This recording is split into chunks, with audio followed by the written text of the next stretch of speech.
प्रणाम साथियों, मैं अभिषेक तिवारी हूं और आज मुद्दे की बात में हम चर्चा करेंगे मध्य प्रदेश की राजनीति की, जो इन दिनों देश की राजनीति के केंद्र बिंदु में आ गई है। कर्नाटक चुनाव परिणामों के बाद मध्य प्रदेश के दोनों प्रमुख दल भाजपा और कांग्रेस इन परिणामों से खासे प्रभावित हुए हैं और लगातार पिछले 5 सालों से देश की राजनीति की चर्चा में रहने वाला मध्य प्रदेश अब अपने चुनावी मूड में आ गया है। कल कांग्रेस प्रदेश अध्यक्ष मल्लिकार्जुन खड़गे और कांग्रेस नेता राहुल गांधी की मध्य प्रदेश कांग्रेस के सभी बड़े नेताओं के साथ आने वाले विधानसभा चुनाव को लेकर जो रणनीतिक चर्चा हुई, उसके बाद राहुल गांधी ने मीडिया के सामने आकर मध्य प्रदेश विधानसभा चुनाव परिणामों का एक आंकड़ा दे दिया। राहुल ने कहा कि कर्नाटक में तो हमने 136 सीट जीती थी, लेकिन मध्य प्रदेश में हम 150 से अधिक सीट जीतने वाले हैं। इस आंकड़े के बाद प्रदेश कांग्रेस के सभी नेताओं में, भाजपा हो या कांग्रेस, दोनों में राहुल के बयान पर प्रतिक्रिया देने की होड़ लग गई।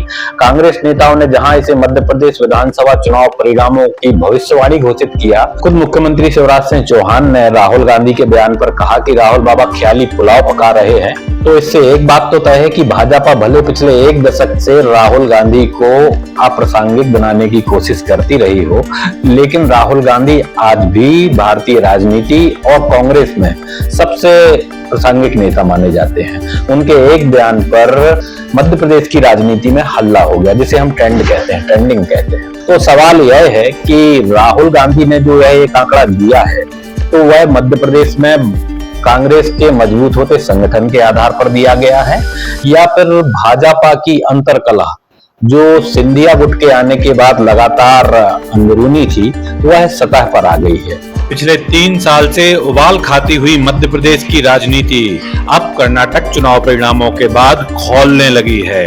मध्य प्रदेश में गुटबाजी मुख्यमंत्री शिवराज सिंह चौहान के चौथे कार्यकाल का सबसे बड़ा नासूर बनकर सामने आया है। सिंधिया की सहायता से बनी सरकार में मध्य प्रदेश की राजनीति में एक नए शब्द सिंधिया गुट की उत्पत्ति के बाद भाजपा में सब कुछ ठीक ना होने की चर्चा तो सियासी गलियारों में थी, लेकिन पिछले 1 महीने से लगातार जारी सियासी घटनाक्रम, जिसमें देवास में पूर्व मुख्यमंत्री कैलाश जोशी के बेटे दीपक जोशी की खुलेआम बगावत के बाद सागर जिले में जो राजनीतिक घटनाक्रम घटा है, उससे दिग्विजय सिंह की उस बात पर ठप्पा लगता है कि मध्य प्रदेश भाजपा में 3 गुट हैं, शिवराज गुट, महाराज गुट और नाराज गुट। सागर जिले के बड़े नेताओं के बगावती शिकायती अंदाज के बाद छुटभइयों की सोशल वार की धमक प्रदेश ही नहीं, दिल्ली दरबार में भी चर्चा का विषय बनी हुई है। इससे इतर गुना से ऊपरी सीट पर लोकसभा टिकट की चर्चाओं ने तो प्रदेश में अन्य जिलों में नाराज नेताओं ने भाजपा की परेशानी बढ़ाई हुई है। लेकिन इन सभी घटनाक्रम से प्रदेश कांग्रेस में खुशहाली है।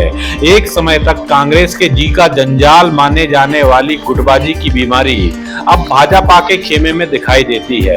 कल दिल्ली में हुई एक महत्वपूर्ण बैठक के बाद कांग्रेस अध्यक्ष मल्लिकार्जुन खड़गे और कांग्रेस नेता राहुल गांधी ने प्रदेश कांग्रेस के सभी बड़े नेताओं के साथ जिस आत्मविश्वास के साथ 150 का आंकड़ा गिनाया है, उसमें कांग्रेस संगठन की मजबूती और कमलनाथ की चुनावी घोषणाओं के साथ साथ भाजपा की अंदरूनी खींचतान का बोनस भी शामिल किया हुआ लगता है।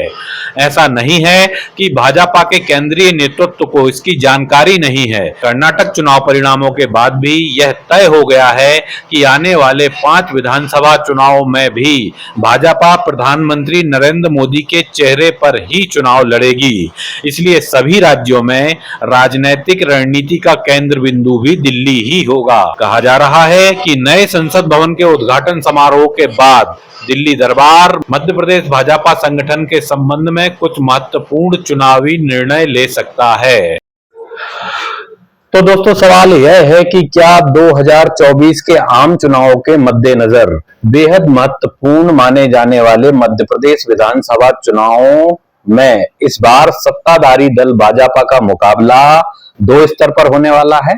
पहला, मजबूत होते कांग्रेस संगठन से, और दूसरा, अंदरूनी कलह से कमजोर होते हुए भाजपा संगठन ही भाजपा के लिए आने वाले चुनाव में एक मुसीबत बन जाएगी।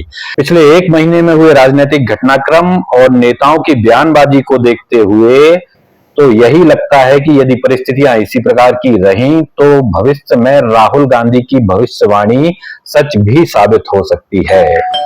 आप देखने के लिए बहुत बहुत धन्यवाद। जय हिंद, जय गौर।